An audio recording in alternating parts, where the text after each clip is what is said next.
तो एस्ट्रोलॉजर कपिल मिश्रा में आपका बहुत बहुत स्वागत है। मित्रों, मैं आज आपको बताने वाला हूं मीन लव राशि फल दिसंबर 2024। सबसे पहले मैं आपको बता दूं कि मीन राशि जो है वो गुरु की राशि है और गुरु वर्तमान समय में वृषभ राशि में बैठे हुए हैं। अब आप ये जानते ही होंगे कि गुरु की राशि मीन है और मीन राशि में बैठा राहु है। ये राहु वर्तमान में बहुत दंगल कर रहा है, पता है आपको। खासकर जो लिविंग रिलेशनशिप में है, जो किसी को पसंद कर रहा है, किसी को लाइक कर रहा है, उनके लिए ये एक तरीके से अच्छा भी है क्योंकि ये आकर्षण को बढ़ा रहा है, प्रेम संबंधों को चुंबक की तरह खींचने का काम करता है राहु। लेकिन इस बात को भी ध्यान रखना आप, ये जो राहु प्यार को खींच रहा है, संबंध को अपनी ओर प्रभावित कर रहा है, और यहां पर यह जो योग बन रहा है जिसमें शुक्र 2 दिसंबर 2024 में यहां आयेस के भाव में प्रवेश शुक्र का हो जाएगा, तो सबसे ज्यादा क्या होगा पता है आपको। इस समय में आप इस स्थिति को नोटिस करेंगे कि लिविंग रिलेशनशिप में पार्टनर की इच्छाएं बढ़ जाएंगी, पार्टनर की उम्मीदें आपकी ओर ज्यादा प्रभावित होने लगेंगी, और ऐसी स्थिति में पार्टनर ये चाहेगा कि आप उसके मना करने पर भी उसकी इच्छाओं को पूरा करें।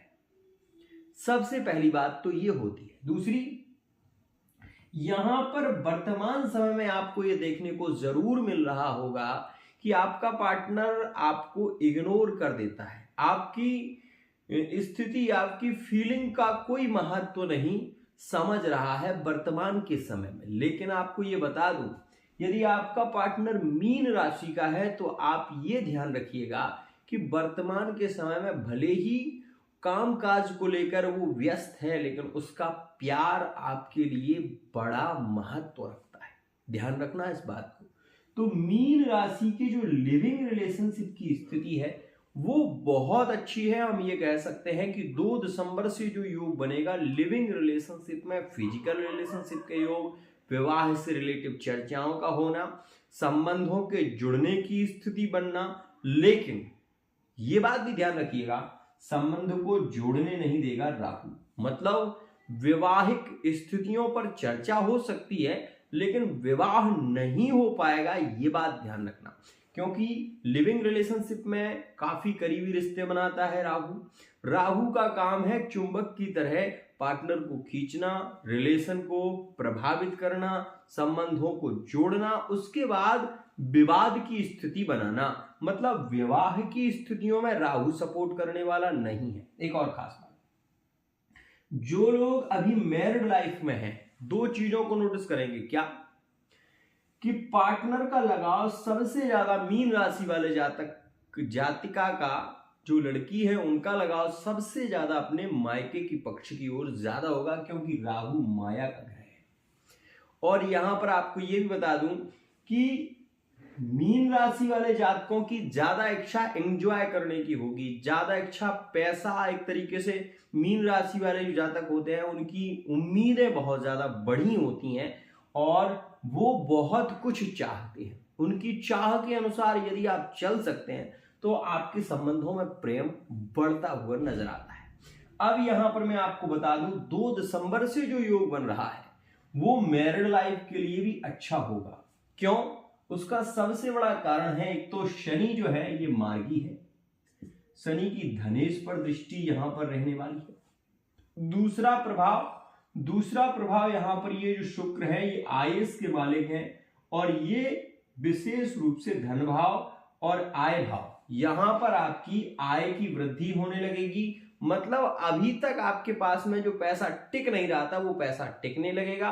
भूमि, भवन और वाहन, इस समय में ज्यादा विचार आपके मन में आएंगे कि मुझे वो प्लॉट खरीदना है, मुझे वो गाड़ी चाहिए। आपकी इच्छाएं यहां पर बढ़ेंगी। एक और खास बात, इस समय में मीन राशि के रिलेशन बहुत क्लोज होंगे, बहुत खास होंगे। लेकिन एक बात और बता दूं, इस समय में पार्टनर का लगाव दूसरी ओर भी होगा। मतलब हम ये कह सकते हैं कि पार्टनर विशेष रूप से यदि आपके लिविंग रिलेशनशिप में भी है तब भी वो एक दूसरी जगह संबंध में जाने की स्थिति उसकी बन सकती है। नए रिलेशन 2 से 3 देखे जा सकते हैं, ऐसा इस समय में हो सकता है। मैरिड लाइफ का पार्टनर इस समय में धोखा दे सकता है, जो कि 17 दिसंबर 2024 तक ऐसा देखने को मिलेगा। आपको ये बता दूं कि इस समय में यदि नो कांटेक्ट चल रहा है तो नो कांटेक्ट सिचुएशन में 3 राशियों के पार्टनर 100% रिटर्न वापसी करेंगे और मीन राशि में ज्यादा संभावना रहेगी। यहां पर मेष राशि का पार्टनर रिटर्न वापसी करेगा। यहां पर आप ये देखेंगे कि मीन राशि में वृश्चिक का पार्टनर वापसी करेगा और मीन राशि में सिंह राशि का पार्टनर भी वापसी करेगा। ये बात ध्यान रखना। ऐसा क्यों होगा वो भी सुनो। मंगल अभी यहां पर पंचम भाव में बैठे हुए, मंगल की राशि है मेष और वृश्चिक। पंचम भाव में मंगल नीच के हैं लेकिन दृष्टि दे रहे हैं मकर पर, समझ रहे हैं आप। तो नीच भंग राजयोग का निर्माण हो रहा है, इसलिए वृश्चिक और मेष का रिटर्न लौटना सहज हो पा रहा है। सिंह राशि वाला जातक भी मीन राशि में रिटर्न वापसी करने वाला है, इस बात का ध्यान रखिएगा। यहां पर मैरिड लाइफ में जो तलाक के केस चल रहे हैं, क्योंकि मैरिड लाइफ में जब से राहु आया है तब से कुछ ना कुछ दंगल हो ही रहा है। आप इस स्थिति को 2023 से यदि नोटिस करेंगे तो आप ये पाएंगे कि रिलेशन में पीड़ा तो बहुत है, मैरिड लाइफ में बहुत पीड़ा, और खासकर सबसे ज्यादा पीड़ित वो है जिन्होंने लव मैरिज की ओर कदम बढ़ाया है या फिर जिन्होंने विवाह के बाद थर्ड पार्टी रिलेशन में विवाह के लिए कदम बढ़ाया है। वो मीन राशि वाले जातक अंतर आत्मा से बहुत ज्यादा दुखी है। एक और खास बात, मीन राशि वाला जातक ज्यादातर वर्तमान समय में ये देखने को मिल रहा है कि अपने पार्टनर से अलग होकर थर्ड पार्टी रिलेशन में जुड़ा हुआ है, मतलब अपने पति या पत्नी को छोड़कर एक दूसरे रिलेशन में जुड़ा हुआ है और उसके साथ में सुख और भोग की इच्छा ज्यादा रखता है। तो ऐसी स्थिति मीन राशि में वर्तमान समय में देखने को मिल रही है। लेकिन कुछ लोगों के प्रश्न है कि क्या गुरुजी हमारी लाइफ में, मैरिड लाइफ में क्या पार्टनर की रिलेशन में सुधार होगा, क्या पार्टनर मैरिड लाइफ में रहेगा, थर्ड पार्टी रिलेशन से लौटकर आएगा भी या नहीं आएगा। तो मैं आपको बता दूं, उसके लिए आपको पर्सनल रीडिंग करानी चाहिए, क्योंकि यह गोचर की रीडिंग है और गोचरगत जो स्थितियां बनती हैं वो मैं आपको बता रहा हूं। लेकिन अगर आपकी लव लाइफ में, मैरिड लाइफ में किसी भी प्रकार की स्थिति बिगड़ी हुई है, 100% उसमें सुधार होगा, ये एस्ट्रोलॉजर कपिल मिश्रा का वादा है। सबसे पहले ये बात बता दूं कि मित्रों, कोई भी अशुभ ग्रह है तो उसको शुभकृत करने की स्थितियां हैं। बीमारी है तो उसका इलाज मिलेगा, आपको वो चीज मिलेगी जो आपको कहीं नहीं मिली, समझिएगा। यहां पर मीन राशि का स्वामी है गुरु।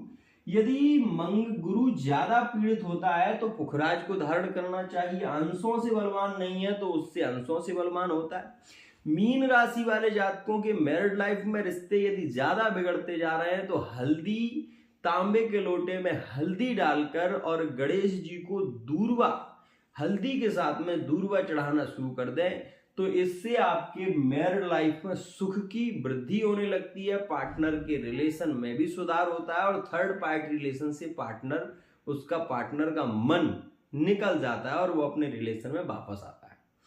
अब दूसरी स्थिति, जिन लोगों के रिलेशन थर्ड पार्टी की ओर बढ़ चुके हैं, थर्ड पार्टी में जिनके रिलेशन बहुत ज्यादा क्लोज है और वो मीन राशि के हैं, तो उनके लिए बता दूं कि गणेश चालीसा का पाठ करने से आपके रिलेशन में प्रेम बढ़ता रहेगा और प्रेम संबंधों में मधुरता बनी रहेगी। जो लोग थर्ड पार्टी रिलेशन में ज्यादा क्लोज हैं और चाहते हैं कि थर्ड पार्टी में ही उनकी शादी हो जाए, विवाह हो जाए, तो उन्हें ओम मदन कामदेवाय स्वाहा इस मंत्र का जप करना चाहिए, जिससे कि उनके रिलेशन में विवाह के योग बन सके। एक और खास बात, यह जो भाव है यह आपकी लग्न है, यह आपकी चंद्र राशि है। यहां से मित्रों, यहां से विशेष रूप से यहां से यदि पंचम में देखें तो मंगल है। अब ये आप देख रहे होंगे कि यहां बैठा हुआ राहु पंचम पर भी दृष्टि दे रहा है, तो ये एक तरीके से अंगारक योग का भी निर्माण कर रहा है, मतलब ये फायर साइन भी बन गया। तो ऐसी स्थिति में क्या कुछ स्थितियां रह रही हैं कि लिविंग रिलेशनशिप में जब भी लव मैरिज की बात होगी, जब भी विवाह की बात होगी, तो कोई ना कोई अड़चन आ जाएगी और वो विवाह संपन्न नहीं हो पाएगा, वो विवाह टूट जाएगा, रिश्ता फाइनल होने के बाद भी रिश्ते टूट जाएंगे। ये मैं कह रहा हूं मीन राशि के लिए। लेकिन ये कब तक रहेगा? तो 22 जनवरी 2025 तक ऐसा योग रहने वाला है। इसके लिए आप उपाय क्या करें तो मैं आपको बता दूं। इसके लिए केवल एक उपाय है। पीपल के पेड़ में थोड़ा सा दूध, थोड़ा सा काला तिल दूध में मिलाकर और स्टील के लोटे से प्रत्येक शनिवार आप पीपल की जड़ में सूरज निकलने से पहले आप दूध चढ़ाना शुरू कर दें, दूध के साथ में तिल, तो आपके रिलेशन टूटेंगे नहीं। और कितनी भी प्रबल स्थिति क्यों ना आ जाए, आपको महादेव जी को जल में काले तिल और दूध जरूर चढ़ाना है।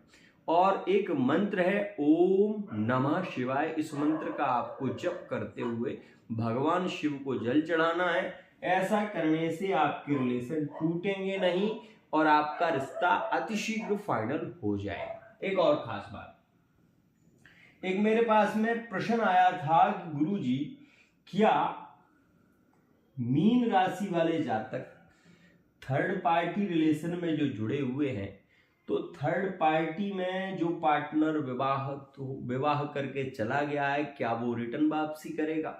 तो उसके लिए मैं आपको बता दूं कि जो विवाह करके चला गया है या जिसके साथ में आपके पहले संबंध थे और वो वर्तमान में संबंध टूट गए हैं और वो पार्टनर आपको फोन नहीं कर रहा, मैसेज नहीं कर रहा, तो उसके लिए 17 दिसंबर से जो योग बनेगा उसमें पार्टनर के रिटर्न वापसी के योग बनेंगे। मतलब उस समय में कॉल आ सकता है, मैसेज आ सकता है और पार्टनर रिप्लाई भी दे सकता है।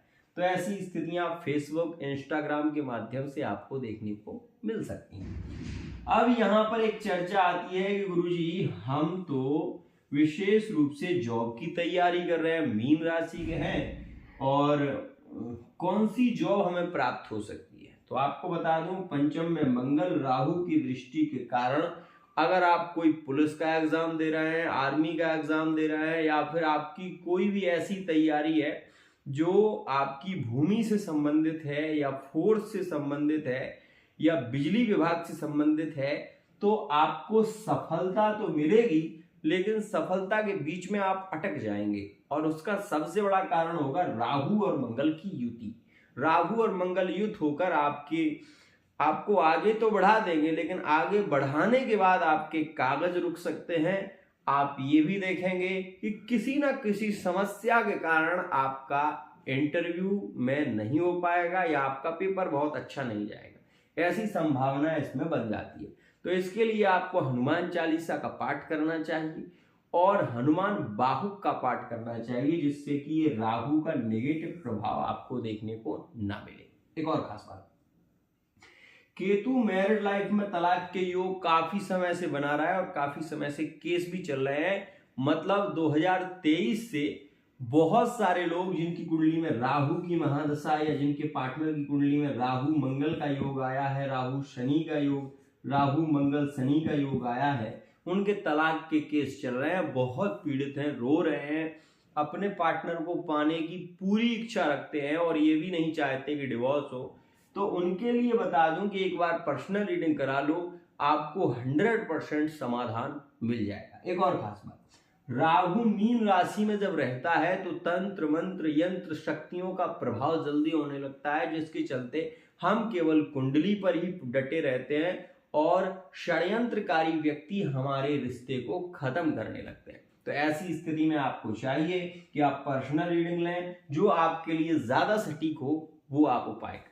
इस समय मीन राशि वाले जातकों को गुरु मंत्र का जप करना चाहिए। ओम क्लीम कृष्णाय नमः इस मंत्र का जप करना चाहिए। ओम ग्राम ग्रीम ग्रोम शा गुरुवे नमः इस मंत्र का जप करना चाहिए। और अधिक से अधिक लक्ष्मी नारायण मंत्र का जप करें। ओम लक्ष्मी नारायणाय नमः इस मंत्र का अधिक से अधिक जप करें। आपके संबंधों में प्रेम बढ़ेगा। राहु केतु का नेगेटिव प्रभाव आपको बिल्कुल पीड़ित नहीं करेगा। अन्यथा आप ये भी जाने कि द्वादश में गया हुआ शनि विदेश की यात्राएं कराता है। द्वादश में गया हुआ शनि विशेष रूप से संबंधों को तोड़ने का कार्य करता है और द्वादश में गया हुआ शनि सुख को नहीं भोगने देता। मतलब ये बार बार होगा, आप ये महसूस करेंगे कि सपोज आप किसी से मिलने जा रहे हैं, वो व्यक्ति ही आपको नहीं मिला। सपोज आप किसी कार्य के लिए जा रहे हैं, वो कार्य आपका नहीं बना। आपको असफलता ज्यादा मिलेगी, सफलता कम मिलेगी। इसका कारण केवल यही है कि आपकी कुंडली में ग्रहकृत स्थितियां अच्छी नहीं है और उसके लिए आपको पर्सनल रीडिंग लेनी चाहिए। वर्तमान का समय भी गोचर में अच्छा नहीं है। मीन राशि वाले जातक इस बात को ध्यान रखें, देख लें, समझ लें। एक और खास बात, इनके लिए विशेष रूप से माणिक, मोती और विशेष रूप से पुखराज, ये रत्न इनके लिए ज्यादा लाभकारी होते हैं। लेकिन रत्नों को धारण करने से पहले उन रत्नों की भी रीडिंग कराना जरूरी होता है। एक और खास बात, आपके लिए तांबा, आपके लिए पीतल और आपके लिए चांदी ज्यादा लाभकारी है। यदि आप धारण करें तो आपको सुख, भोग, प्रेम मिलने की स्थितियां ज्यादा बनने लगती हैं। आज के लिए इतना ही। आशा करता हूं ये वीडियो आपको पसंद आई होगी। वीडियो यदि पसंद आई है, चैनल को सब्सक्राइब करना ना भूलें। राधे राधे।